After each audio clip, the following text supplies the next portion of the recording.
Malangata Homestead. That's where we're visiting this time. And in the background you can see the main house of the homestead.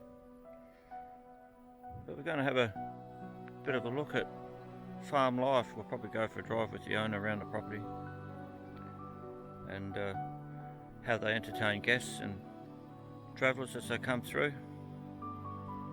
And I really love these station stays.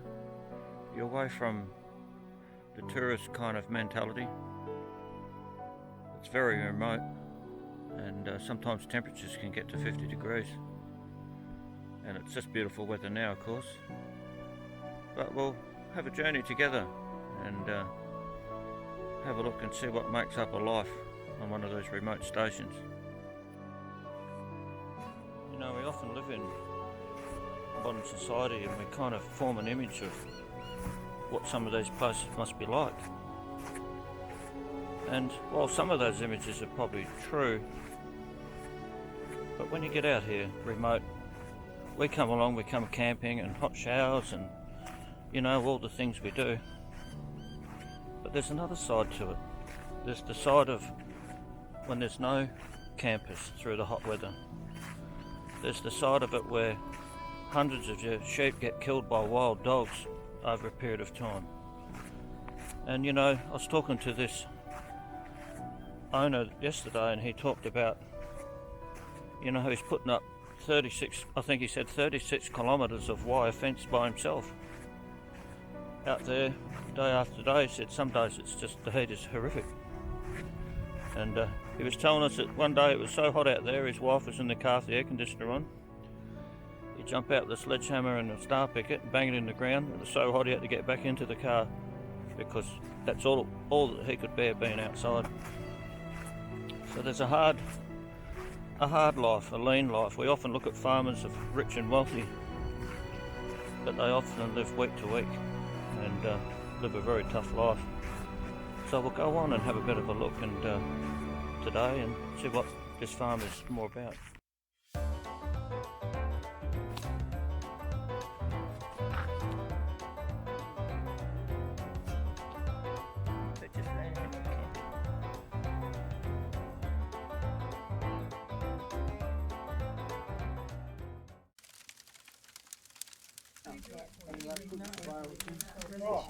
The manager, you're so good manager, is doing a good time for you. Is putting on dynamite.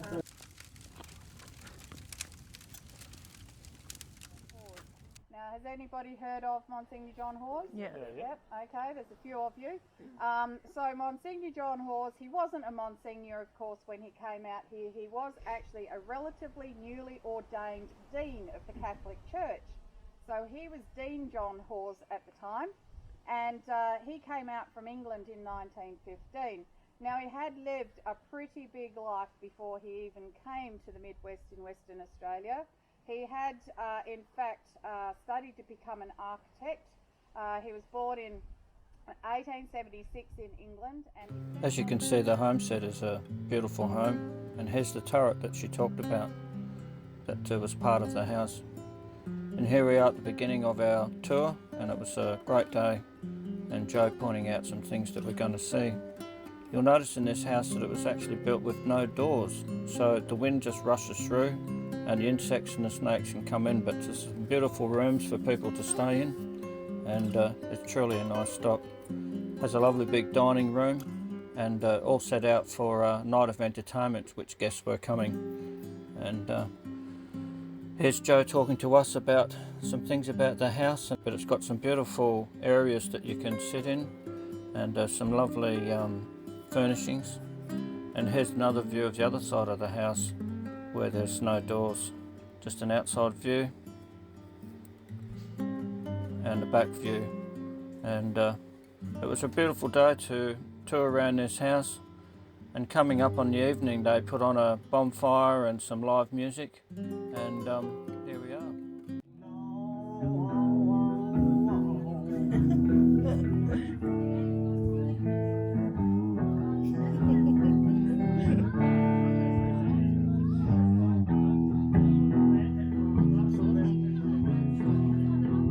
Still on the corner, looking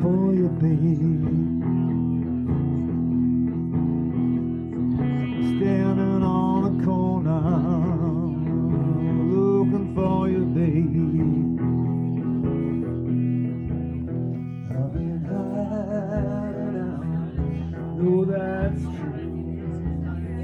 Crazy mama.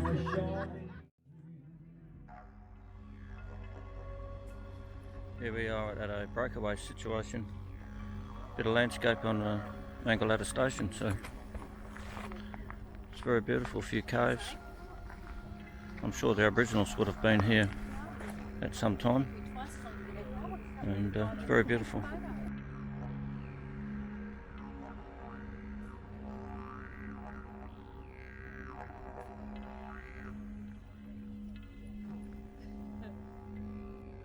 Must be quite something quite significant. Yeah.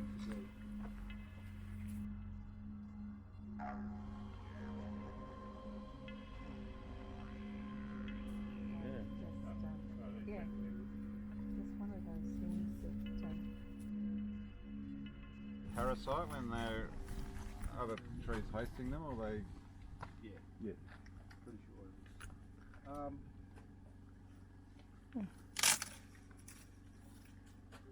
is. So, what sort of export commodities were there back in 1860s? can smell it. A little bit. Yeah. Sandlewood would have been very. Oh yeah, that's nice. What was the biggest in Australia back in the day? Medicinal? Perfumes, mainly perfumes. Incense? So back in the early days, every single jetty up our coast, even ones like Maud's Landing, had a jetty there. So they're talking about putting the jetty, wanting to put a jetty there now. That was actually a jetty. That was a port.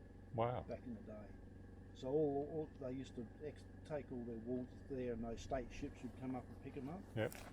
All those ports had more sandalwood on them. It's Fremantle, up our coast. That was the #1 export of the day. Wow. More than wool, gold, and anything else. It's amazing, isn't it? Yeah. So if you read up a bit of history on sandalwood, that's what you'll find. Where's it going? To the UK or something? All around the world.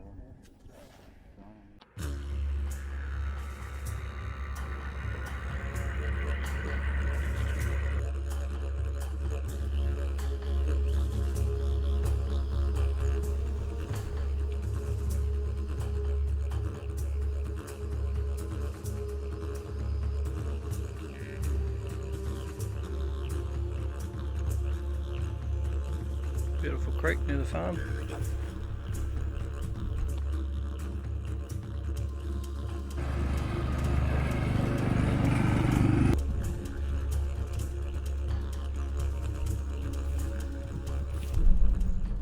The sheep or the?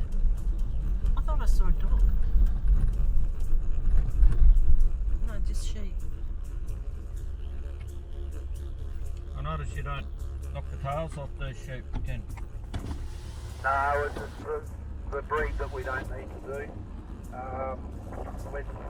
When they were shipping them over to the Dubai and the Arabian countries, they actually wanted the tails left on.